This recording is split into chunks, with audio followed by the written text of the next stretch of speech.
Baik, Assalamualaikum warahmatullahi wabarakatuh. Kenalkan, saya Nabil Muhammad Hidayat dengan NIM 2310931015 dari kelompok 21. Pada kesempatan kali ini bakal menjelaskan mengenai praktikum perencanaan teknik industri yang mana bakal diawali oleh modul 1, yakni perencanaan proses. Pada perencanaan proses kali ini bakal membahas mengenai apa-apa saja yang menjadi langkah awal untuk nantinya bakal dilanjutkan pada langkah-langkah selanjutnya di perencanaan teknik industri. Yang diperlukan yang pertama adalah struktur produk. Nah, struktur produk ini memuat rangkaian dari komponen-komponen penyusun produk yang mana dimulai dari komponen induk sebagai level 1, level 0 dan berlanjut-lanjut ke level selanjutnya sampai ke komponen terkecil. Nah, untuk menyusun struktur produk ini kita memerlukan yakninya part list ataupun tabel-tabel yang menjelaskan nama-nama komponen dan juga jumlah serta jenis material yang ada, dan juga memberikan informasi mengenai komponen-komponen ini bakal diproduksi sendiri ataupun nantinya dibeli atau bawa item. Nah, ini yang bakal ada atau berisi di part list ini. Dari part list inilah yang menjadi dasar kita untuk memetakan dari produk yang bakal kita buat. Seperti contoh pada tabel yang telah ada pada infografis ini. Di sini compact lift truck B bakal berisi komponen-komponen yang mana pada tabel tersebut berisi nama komponen, jumlah dari komponen tersebut, kemudian jenis material yang ada, dan juga jenis komponen tersebut apakah manufacturing item atau bokor item. Nah, perbedaan manufacturing dan bokor ini, manufacturing bakal komponen itu apakah dia bakal diproduksi sendiri, entah itu karena penghematan ataupun karena perusahaan ingin bentuk khusus ataupun yang tidak dipakai oleh khalayak ramai. Sedangkan bokor item itu biasanya bakal barang-barang ataupun komponen-komponen yang udah memiliki standar dari luar, sehingga itu sama untuk ukuran maupun dimensinya nanti. Kemudian setelah kita menentukan part list dan juga struktur produk yang udah ada, yang perlu kita siapkan sebelum kita lanjut ke langkah-langkah selanjutnya dalam PTI ini, kita bakal melihat atau mensimpulkan dari OPC yang ada. Nah, OPC ini merupakan diagram yang menggambarkan langkah-langkah proses dari operasi tersebut, mulai dari produk produknya belum jadi, uh, mulai dari pembuatan yang ada bahan-bahan produk dengan komponen produknya sampai nantinya bahan mentah ini bakal jadi ataupun bakal jadi gitu. OPC ini sendiri nantinya bakal diwakilkan ataupun dibuat dalam uh, satu stasiun kerja. Nah, OPC per stasiun kerjanya nanti.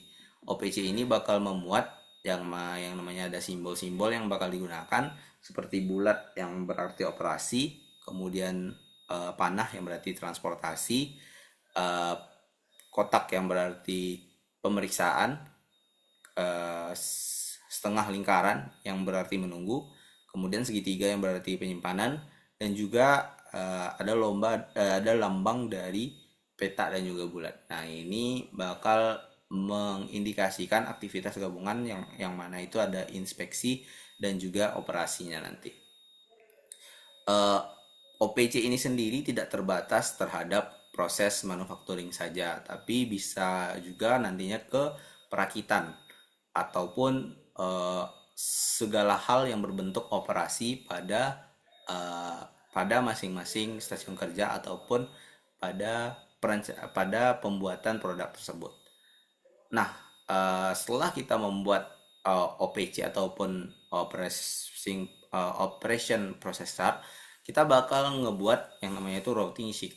Atau routing sheet ini tabel yang menjelaskan langkah-langkah proses produksi dari komponen tertentu, sehingga dijelaskan secara rinci suatu komponen tersebut menjadi produk yang bernilai.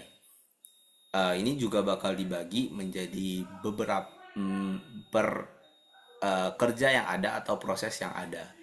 Nah, data-data yang diperlukan pada routing sheet ini dimulai dari nomor komponen, nama komponen, nomor operasi yang ada pada OPC sebelumnya, persentase scrap, di deskripsi operasi, waktu proses yang udah dibuat, kemudian alat yang digunakan, waktu setup ataupun waktu pemanasannya, waktu untuk memulai ataupun menyiapkan dari sebelum operasi tersebut, kemudian total waktu operasi komponen.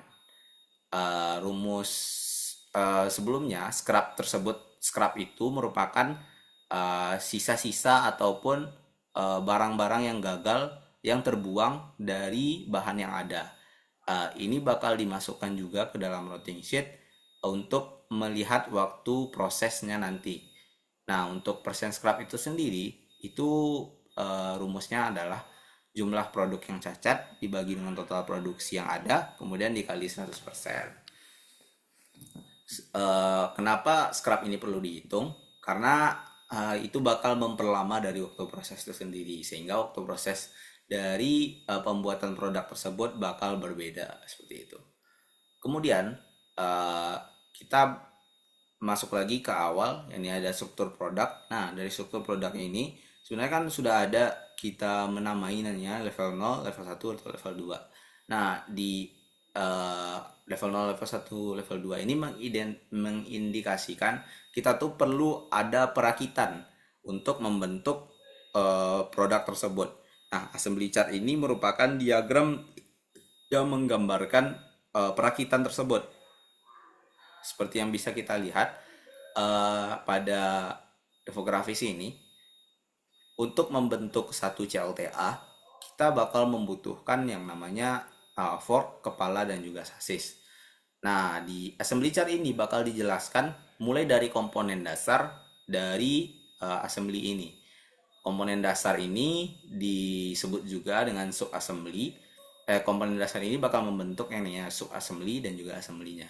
Nah, di assembly chart yang ada pada contoh ini terdapat ada dua sub assembly, yang mana dua level dari sub assembly, yang mana S1 dan juga S2 di lambangannya. Untuk S1 ini yang level satunya ya, ataupun yang sub yang pertama, yang sub assembly kedua adalah penyusun dari kepala apa-apa saja penyusun rakitan penyusunnya, kemudian sasis apa-apa saja yang menjadi rakitan penyusunnya, dan juga kepala apa-apa saja yang bakal menjadi rakitan penyusunnya, seperti itu. Kenapa kita perlu merancang assembly chart ini? Ini bakal menjadi pedoman nantinya dalam melakukan proses perakitan untuk part-part yang ada.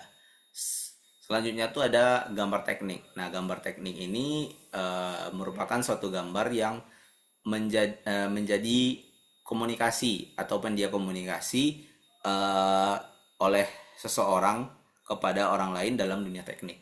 Nah, dalam proses ini kita tuh bakal merancang gambar yang mana itu bakal menjadi patokan kita atau sarana komunikasi kita nantinya terhadap barang tersebut. Nah, kenapa kita memakai gambar bukan memakai secara lisan? Karena dengan visualisasi gambar yang jelas, kita bakal satu persepsi yang sama terhadap barang tersebut. Walaupun barang tersebut tidak ada, namun hanya ada gambarnya, itu bakal menyamakan persepsi kita terhadap produk tersebut. Nah, untuk gambar teknik ini sendiri bakal ada yang namanya tuh di proyeksi. Proyeksi ini bagaimana cara kita memandang dari gambar teknik itu sendiri. Terbagi dua, yakni ada proyeksi ortogonal, yang mana bakal menggunakan proyeksinya tuh tegak lurus terhadap bidang gambar. Nah, proyeksi ini ada terbagi dua juga, proyeksi Eropa, yang mana tuh dari sudut point of view pertama, ya proyeksinya diletakkan terbalik dari arah pandangnya. Sedangkan yang kedua ada proyeksi Amerika, yang mana proyeksi Amerika ini merupakan proyeksi sudut ketiga dari bidang proyeksi yang ada. Kemudian pictorial, ini visualisasi tiga dimensi dengan satu pandangan. Ininya seperti proyeksi aksonomi, isometri, dimetri, trimetri, miring, ataupun perspektif. Biasanya yang sering digunakan adalah proyeksi Amerika untuk tegak lurus atau bidang gambarnya. Kemudian untuk visualisasi tiga dimensi dengan satu pandangan, biasanya dipakai untuk isometri. Kemudian pada gambar teknik itu sendiri juga diberlakukan toleransi, yang mana itu ada toleransi umum, yang ini mengikat dari kebanyakan barang ataupun seluruh barang yang beberapa ukuran tanpa keterangan seperti itu. Kemudian ada yang khusus untuk gambar yang memerlukan ketelitian khusus sesuai standar internasional nantinya. Nah, sebelum kita mendapatkan output-output yang ada pada modul 1 ini, sebelumnya kita sebenarnya bakal melakukan observasi terlebih dahulu terhadap produk yang ada. Semisal kita merancang sebuah produk dan produk prototipenya itu udah jadi, nah itu yang bakal coba kita rancang terlebih dahulu. Kita lihat bagaimana komponen-komponen yang ada, struktur produk, dan juga seluruh dari output ini yang bakal menjadikan referensi kita untuk membuat perencanaan-perencanaan selanjutnya. Baik, setelah kita berangkat dari perencanaan proses, kita bakal lanjut untuk langkah selanjutnya, yang namanya kita bakal melakukan perancangan stasiun kerja. Nah, stasiun kerja itu sendiri merupakan tempat operator untuk melaksanakan seluruh aktivitas produksi dari mengubah bahan mentah menjadi sumber produk yang memiliki nilai tambah. Nah, perancangan stasiun kerja ini harusnya dapat meminimalkan kelelahan, mengurangi gerakan yang tidak perlu, serta mengoptimalkan posisi alat kerja sehingga menjadi lebih efisien. Perancangan stasiun kerja ini bakal menerapkan prinsip motion study atau studi gerakan dan juga ergonomi. Nah, untuk proses perancangan stasiun kerja ini kita melihat dari elemen-elemen gerakan yang ada. Nah, elemen-elemen gerakan ini sebenarnya kita bisa mengklasifikasikannya ke dalam 17 elemen gerakan dari teori Terbeek, yang mana itu bakal dapat diklasifikasikan sebagai Terbeek efektif, Terbeek tidak efektif, dan seterusnya. Nah, tujuan kita untuk melihat elemen gerakan ini, kita bakal mengeliminasi dari meminimkan dari Terbeek yang tidak efektif ataupun elemen-elemen gerakan yang sekiranya bakal memperlama dari proses pekerjaan sehingga waktu yang dibutuhkan dalam pembuatan dari produk tersebut itu bakal terlalu lama nantinya. Jadi output yang jelas dari sini adalah kita bakal meminimalkan kelelahan dari operatornya tentu saja, dan juga kita meminimalkan dari waktu yang dibutuhkan dalam perencanaan, dalam pembuatan, dalam proses pada operasi di stasiun kerja tersebut.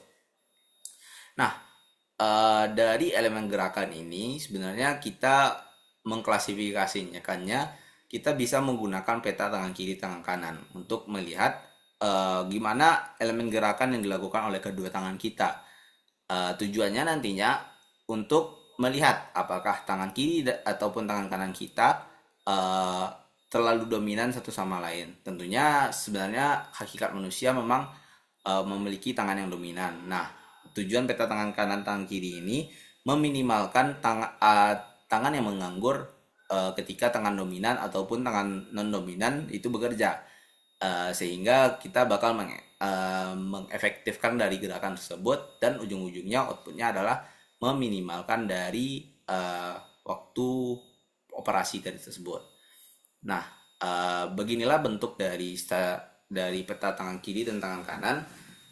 Dia dibentuk dengan tabel yang memiliki kiri dan kanan juga, sehingga dapat dilihat secara jelas ketika tangan kiri sedang menjangkau ataupun sedang meraih sesuatu, sedang melakukan proses ataupun elemen gerakan, terlihat banyak tangan kanan yang menganggur ataupun yang lainnya nantinya. Nah, ini yang bakal coba kita minimalkan seperti itu. Selain dengan menggunakan peta tangan kiri dan tangan kanan, kita bisa melakukan perencanaan tersebut dengan alat bantu. Nah, alat bantu di sini ini bakal mempermudah proses pekerjaan. Seperti contoh pada infografis ini, alat bantu ini merupakan alat bantu untuk perakitan, yang mana bakal menempatkan eh, komponen-komponen yang ada di partlist sebelumnya itu eh, ditempatkan dengan eh, ukuran yang efektif dan juga di satu tempat namun bersekat-sekat, sehingga mempermudah kita untuk memilih ataupun menjangkaunya, tidak perlu lagi untuk mencari dari komponen-komponen yang ada. Sehingga kita bisa melihat gimana perbedaan ataupun gimana dari peminimalistiran dari elemen kerja tersebut. Nah, kemudian setelah dapat instrumen-instrumen ini, itu semuanya itu merupakan elemen dari motion study. Kita ada yang kedua, yakni ergonomi. Nah, ergonomi itu sendiri kita mencoba merancang kembali bagaimana stasiun kerja tersebut bisa nyaman, ataupun komponen-komponen ataupun alat-alat yang dipakai bisa sesuai dengan otonomi tubuh manusia. Nah, pada antropometri ini berisi ukuran-ukuran tubuh manusia, dari mulai berat badan ataupun panjang tubuh dan lain-lain, sehingga kita bisa sesuaikan dengan kenyamanan dari tubuh manusia itu sendiri. Sehingga didapatkan semisal kita bisa merancang meja ataupun merancang kursi dengan optimal dan juga nyaman untuk pemakaian dari manusia itu sendiri. Nah, seperti contoh pada infografis ini, kita bisa melihat apa-apa saja yang menjadi data-data di sini. Ya, pertama lebar alas meja, tinggi meja, kemudian panjang meja itu memiliki data antropometri yang berbeda-beda. Dengan data antropometri yang mana ini bisa diakses dari Antropometer Indonesia, yang mana itu bakal melihat data-data ukuran tubuh manusia dari Indonesia itu sendiri, sehingga cocok nantinya digunakan oleh operator yang mana itu berasal dari Indonesia juga, dan bisa nyaman sehingga meminimalisir kelelahan tersebut.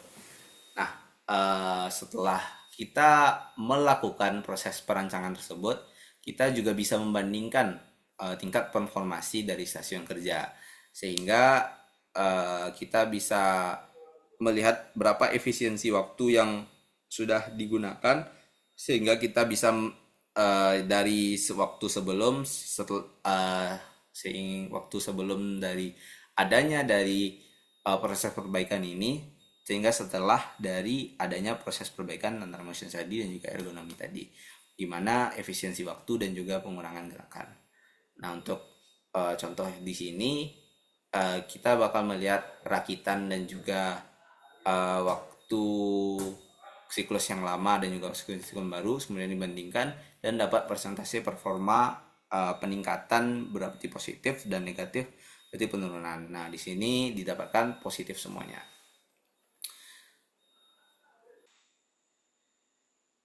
Baik, setelah kita melakukan proses perancangan dari stasiun kerja yang ada, kita bakal merancang pembakuan dari sistem kerja itu sendiri. Nah, kenapa kita perlu untuk membakukan sistem kerja?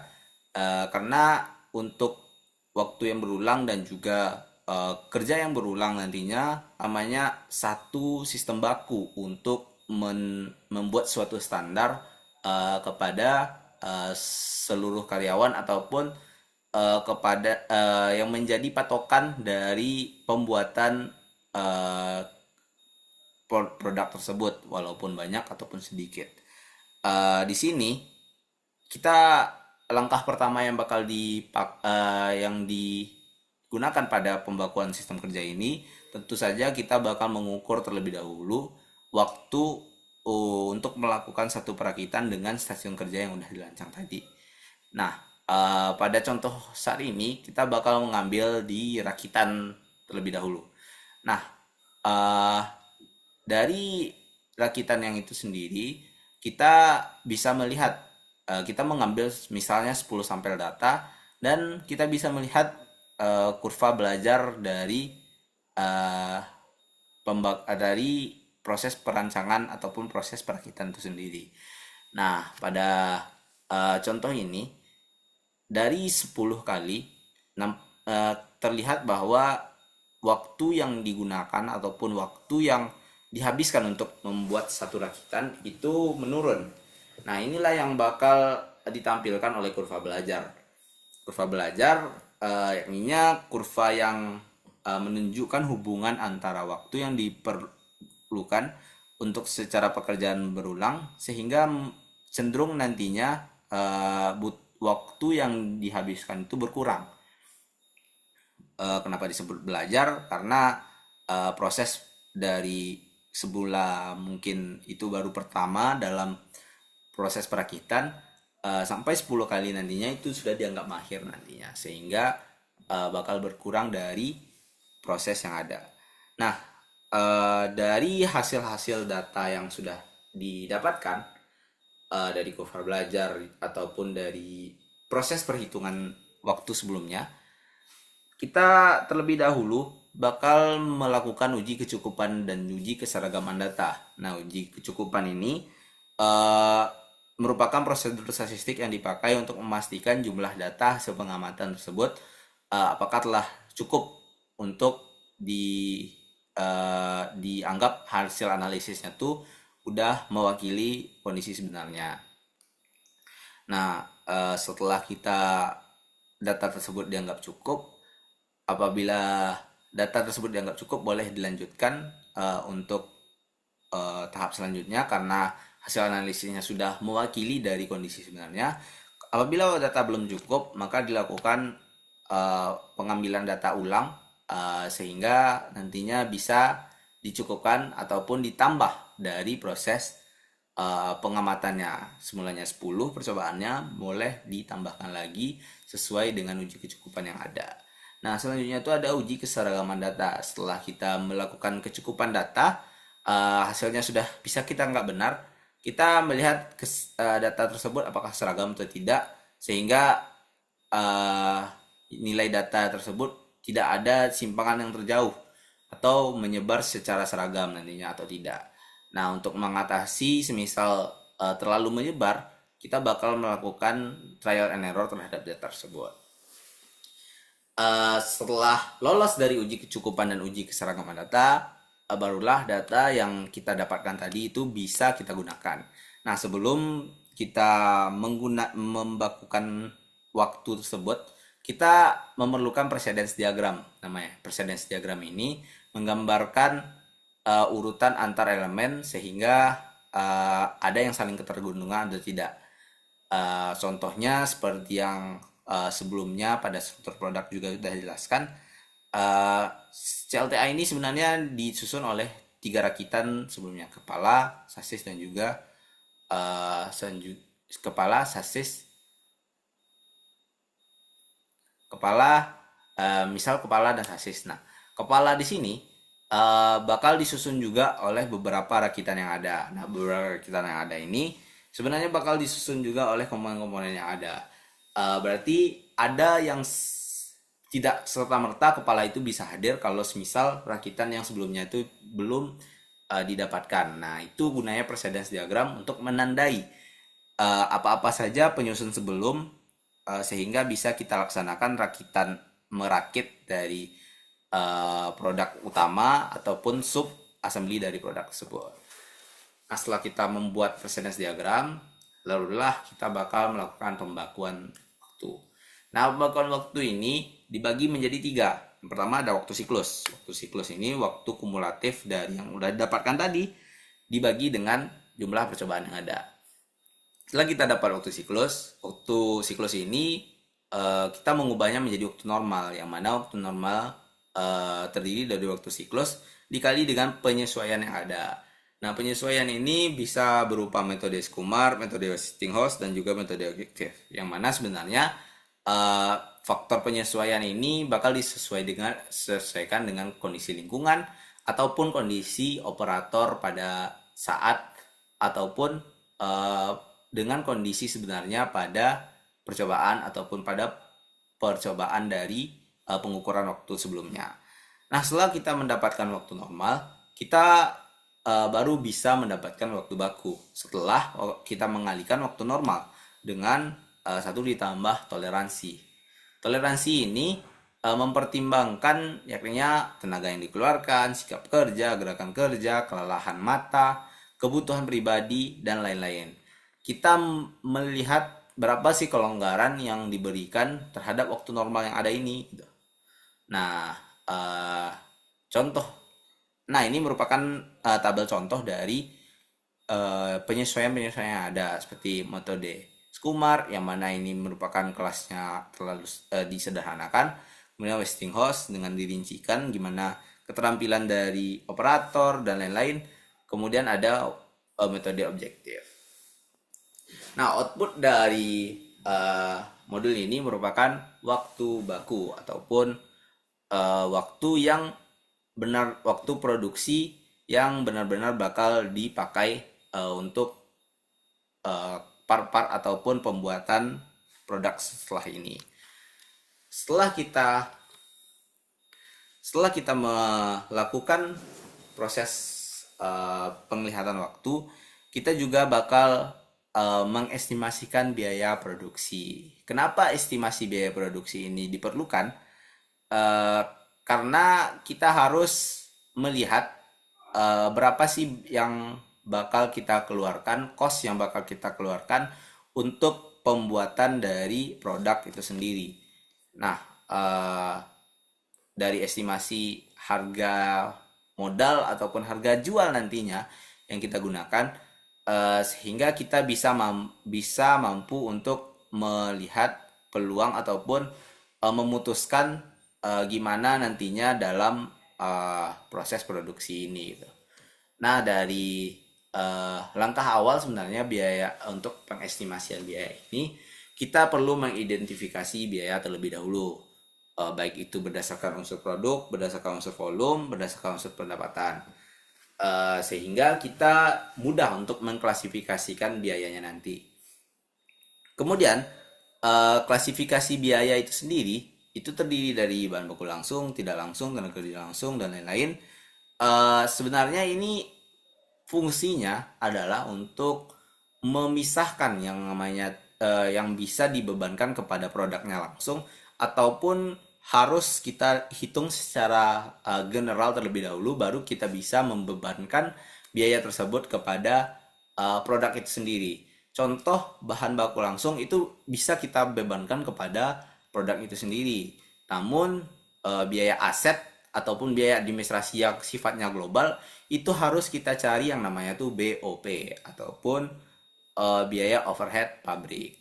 Biaya overhead pabrik itu sendiri itu merupakan biaya yang mana biaya yang secara general sebelumnya itu kita masukkan ke dalam produk tersebut sehingga mendapatkan nilai jual yang memang mewakili dari keseluruhan proses operasi yang ada. Nah, dari klasifikasi biaya ini sebenarnya ada biaya tenaga kerja langsung, atau yang namanya itu bisa kita bilang biaya tenaga kerja ini sebagai upah ataupun gaji yang ada. Nah, upah ini ternyata memiliki metode-metode untuk menentukannya, seperti metode ranking sederhana, metode perbandingan faktor, metode sistem angka, metode klasifikasi. Biasanya semakin detail dari kita melakukan metode itu sendiri, sehingga hasil tersebut bisa semakin layak bagi pekerja itu sendiri, seperti itu. Setelah kita mendapatkan upah yang ada, upah tidak semerta-merta menjadi gaji ataupun biaya tenaga kerja secara langsung, seperti itu. Perlu kita menambahkan yang namanya itu tunjangan atau kompensasi tidak langsung yang diberikan perusahaan kepada karyawannya, seperti tunjangan makan, tunjangan kesehatan, tunjangan transportasi dan lain-lain. Sebenarnya ini sudah diatur juga di Peraturan Undang-Undang Nomor 11 Tahun 2020 tentang Cipta Kerja, yang mana tuh tunjangan maksimal yang bisa dikeluarkan oleh perusahaan yang ini 25%. Sehingga dari penambahan metode upah tadi, upah yang udah kita cari tadi, kemudian ditambah dengan tunjangan, itu merupakan biaya tenaga kerja. Nah, dalam BOP juga itu ada aset yang namanya tuh biaya aset. Nah, biaya aset itu sendiri itu tidak serta-merta kita menambahkan biaya tersebut ke dalam pembebanan dari produk itu sendiri, karena aset ini memiliki masa manfaat ataupun nilai ekonomisnya. Nah, nilai ekonomis lah inilah yang menjadi faktor atau biaya depresiasi yang ditanggung oleh barang itu sendiri, seperti itu.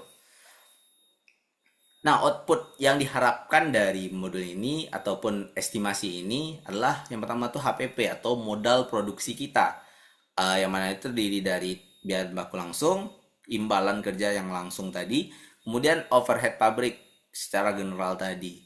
Nah, itu yang dibagi dengan target produksi, sehingga mendapatkan harga modal produksi secara unit. Kemudian untuk mendapatkan harga jual, kita perlu dulu menentukan harga pokok penjualan. Harga pokok penjualan ini dari modal produksi kita ditambah dengan biaya penjualan yang ada, seperti distribusi ataupun iklan dan lain-lain. Nah, harga jual dari pokok penjualan ini kan masih modal dari penjualan, belum kita mendapat untung. Berarti kita perlu menambahkan untung untuk melihat harga jual, sehingga kita mendapatkan harga jual yang ada dari produksi tersebut. Nah, untuk menentukan berapa revenue balik ke kita, kapan titik dimana kita bakal beruntung langsung, itu dibutuhkan yang namanya BEP. Sehingga ketika BEP mencapai titik impas di mana kita udah balik modal nih, modal yang kita keluarin dengan unit yang terjual ataupun berapa rupiah yang bakal kita dapat kalau semisal produk itu terjual semuanya. Nah, itu yang menjadi target kita, sehingga setelahnya bakal kita selalu untung nantinya. Nah, laba rugi ini berapa persen yang kita dapat, berapa selisih dari pendapatan dan juga pokok produksi kita. Nah, itu bisa kita lihat rumusnya adalah harga jual per unit dikurang dengan harga pokok produksi. Jadi intinya kita mengestimasikan biaya modal produksi, biaya modal penjualan, dan juga harga jual dari produk kita itu sendiri, yang mana bakal berguna nantinya untuk kita melakukan proses ekonomi nantinya.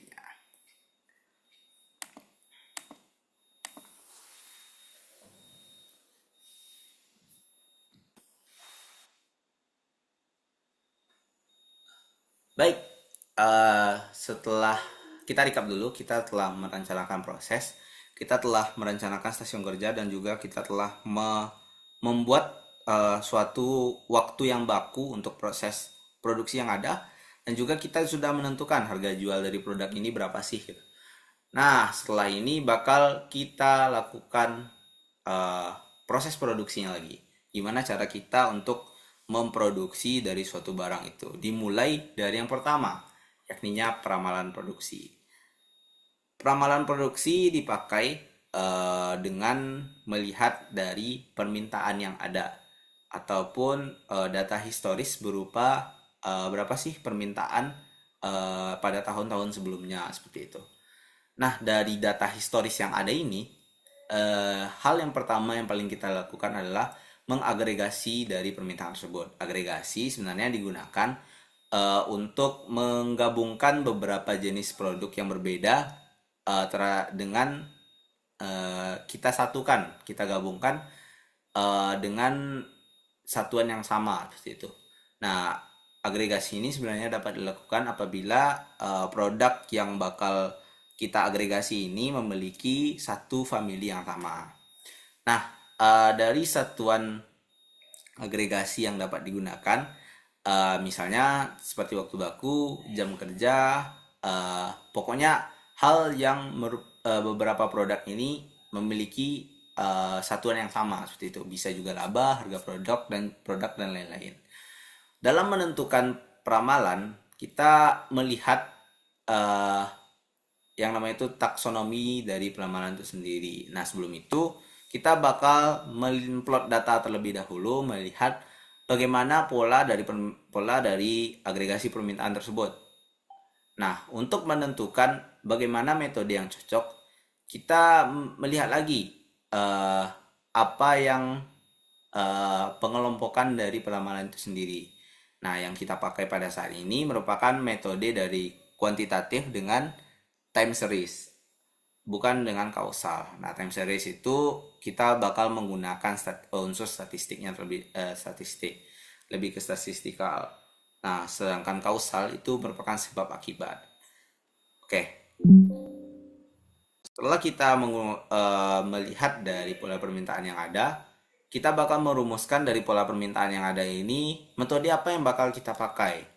Seperti contoh pada di sini adalah metode yang didapatkan merupakan metode tren dengan tidak hanya garis lurus tapi memiliki gelombang-gelombang maupun memakai tren. Nah, pola data seperti itu disebut dengan trend siklis. Nah, metode-metode yang digunakan pada metode trend siklis pada contoh tersebut adalah metode regresi linear, kuadratis, metode eksponensial, trend siklis, dan sebagainya. Itu merupakan contoh kecil dari metode peramalan permintaan yang mana itu dengan pendekatan time series ataupun dengan pendekatan statistikal. Proses peramalan itu sendiri kita bakal mencoba berbagai metode yang ada, kemudian kita cari nilai error dari masing-masing metode tersebut. Nilai error paling kecil lah yang bakal dipilih, sehingga itu yang menjadi proses ataupun demand yang kita ramalkan untuk periode setelahnya seperti itu. Namun sebelum kita memakai dari peramalan tersebut, kita perlu ada validasi dari peramalan tersebut dengan menggunakan salah satunya adalah moving range. Moving range kita melihat apakah dari data error yang udah kita temukan tadi ada yang menyimpang ataupun melebihi dari batas kendali atas atau batas kendali bawah dari moving range itu sendiri. Apabila terdapat outlier ataupun barang yang lebih besar atau lebih kecil, itu kita harus melakukan yang namanya tuh trial and error supaya proses dari validasi peramalan tersebut bisa kita pakai nantinya dan relevan nantinya untuk diaplikasikan ke dunia nyata. Setelah kita melakukan validasi, kita melakukan disagregasi kembali dari peramalan yang ada. Kita melakukan disagregasi dengan tujuan untuk merinci berapa sih jumlah produk yang dibutuhkan untuk permintaan-permintaan tersebut. Nah, dari proses peramalan produksi atau peramalan demand ini, sehingganya kita dapat nantinya melakukan proses-proses produksi lainnya, proses perencanaan produksi lainnya, berdasarkan dari demand yang udah diramalkan melalui proses peramalan produksi ini. Baik, setelah kita melakukan proses peramalan produksi, kita bakal merencanakan produksi tersebut. Perencanaan produksi ini dimulai dari perencanaan agregat, pembuatan jadwal induk produksi, melihat dari capacity planning kita apakah udah mencukupi atau belum, kemudian merancang material yang ada, serta terakhir untuk schedulingnya nanti. Selanjutnya, yang pertama kita bakal merencanakan agregat ataupun tingkat produksi dari sumber daya yang ada. Dapat dibagi menjadi dua metode, heuristik dan optimasi. Nah, untuk heuristik ini terbagi juga tiga. Ini level. Level ini melihat berdasarkan rata-rata produksi yang ada untuk jumlah produksi pada setiap periodenya. Kemudian chase strategi, kita melihat demand yang ada bakal disesuaikan dengan total produksi pada periode tersebut, dan mix untuk mengcombine keduanya dengan ada inventory, dan juga kita bisa mengatur sumber dayanya sesuai dengan permintaan yang ada atau nol dengan inventory terakhirnya, sehingga optimal nanti solusi dari seluruh strategi ini. Nah, selanjutnya ada MPS. MPS ini jadwal induk produksi yang mana berisi berapa total produksi pada setiap periodenya, baik itu dalam bentuk unit ataupun dalam bentuk waktu baku ataupun jam. MPS ini kita lihat dalam per bulan untuk unitnya nanti. Itu menjadi patokan juga berapa produksi kita pada setiap periodenya. Sebelum kita lanjut ke material requirement planning, kita perlu untuk mengecek apakah kapasitas kita tuh bisa untuk mencukupi dari kapasitas yang ada gitu. Nah, untuk kapasitas produksi itu merupakan ukuran tertinggi dari kemampuan fasilitas unit operasional dalam menghasilkan produk dalam satu waktu periode yang telah ditetapkan. Terbagi menjadi dua ataupun sebenarnya terbagi menjadi banyak metode. Dan di sini dicontohkan ada dua, ya, total faktor atau CPOF. Kita melihat dari proporsi waktu kerja yang ada, dan juga yang kedua ada bill of labor atau bola. Ini bakal sama seperti metode sebelumnya, namun menggunakan waktu baku pada setiap stasiun kerja, sebelumnya proporsi. Nah, setelah dipastikan kalau misal kapasitas dari produksi kita udah mencukupi, kita bakal merencanakan material requirement. Material requirement ini pengendalian dari bahan baku untuk meminimalkan persediaan komponen atau meminimalkan biaya yang bakal dikeluarkan apabila kita menyimpan ataupun kita memesan dari bahan baku yang kita butuhkan. Terbagi dalam 4 tahapan. Yang pertama tuh netting. Netting ini bakal melihat berapa sih kebutuhan bersih kita dalam satu periode tersebut dengan jumlah komponen yang ada, berapa kita kurangi dengan kebutuhan kotor sebelumnya, dan juga berapa on hand ataupun barang yang akan segera datang, kemudian schedule receipt yang seharusnya dipesan pada periode selanjutnya. Itu kita cari kembali untuk kebutuhan bersih yang ada. Kemudian ada loading. Dari netting yang udah kita dapatkan, kita harus menghitung berapa banyak unit komponen yang harus dipesan dalam ukuran satu lot. Metode loading itu ada banyak sekali, namun terbagi menjadi dua terlebih dahulu, ada deterministik dan juga optimasi. Deterministik ini mulai dari EOQ, POQ, FOQ, FOR, list LUC, LTC atau silver heuristic, dan juga economic part period dan part period balancing. Nah, selain itu ada metode optimasi menggunakan pemrograman dinamis, yakni Wagner Wittin algorithm. Didapatkan metode-metode ini yang paling optimal, dan kita lanjut ke offsetting. Offsetting ini merupakan penyesuaian dari loading yang udah kita dapatkan, berapa yang kita butuhkan untuk waktu pemesanan guna memenuhi dari net requirement yang ada. Setelah kita lakukan offsetting, apabila kita sebelumnya meramalkan dalam bentuk unit tidak berdasarkan komponen-komponen yang ada, kita perlu mengeksploding ataupun melakukan perhitungan pada tingkat komponen-komponen. Kita urai kembali menjadi komponen-komponen yang ada. Setelah kita melakukan MRP, kita sebelum kita melakukan scheduling, kita harus melihat kembali bagaimana capacity requirement planning yang ada. Capacity requirement planning ini bakal mempertimbangkan lead time atau pemesanan waktu material tadi dari MRP sebelumnya.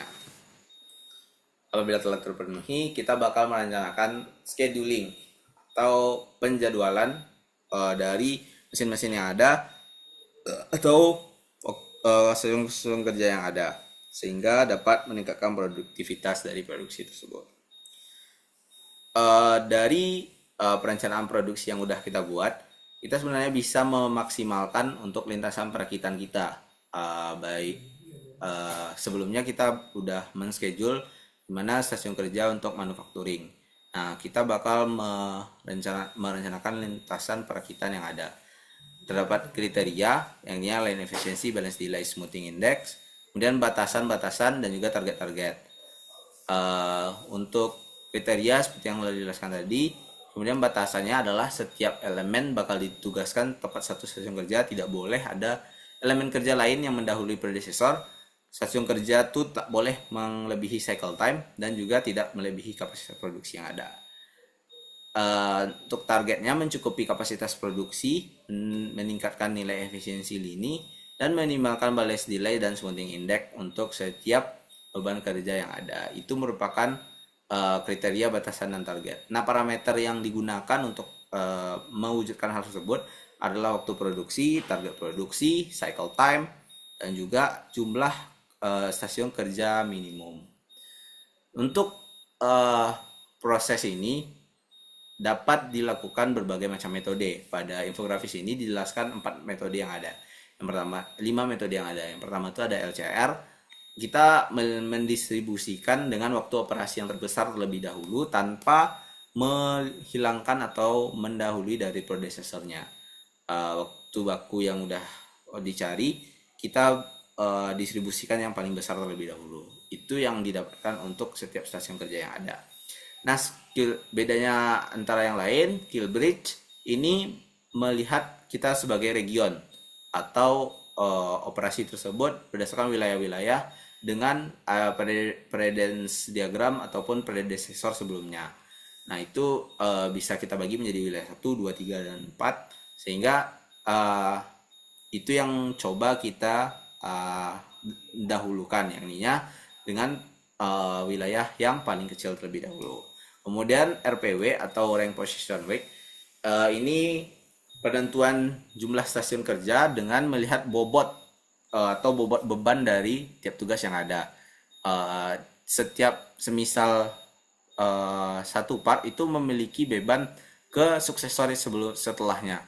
Semisal ada suksesor, 3 suksesor lainnya bakal dijumlahkan waktunya dan itu bakal menjadi beban tersebut. Nah, beban yang paling tinggi inilah yang bakal diurutkan sehingga didapatkan rank position weight untuk metode penentuan jumlah stasiun kerjanya. Nah, di Mudiong kita memiliki 2 fase analisis, yang ini fase 1 untuk mengelompokkannya terlebih dahulu, kemudian kita cek lagi dengan goal yang ada. Selanjutnya terakhir ada metode optimasi. Kita memakai metode ini dengan pemodelan matematis berupa pemodelan kriteria, batasan dan target yang udah kita jelaskan tadi kepada model matematis. Nah, metode optimasi ini bisa kita pakai alat bantu berupa software Lingo, software riset seperti Lingo. Nah, ini merupakan contoh hasil dari proses optimasi tersebut. Baik, itu merupakan 7 bagian dari proses perancangan teknik industri untuk mata kuliah kali ini. Mohon maaf jika ada kesalahan. Kami sudahi. Assalamualaikum warahmatullahi wabarakatuh.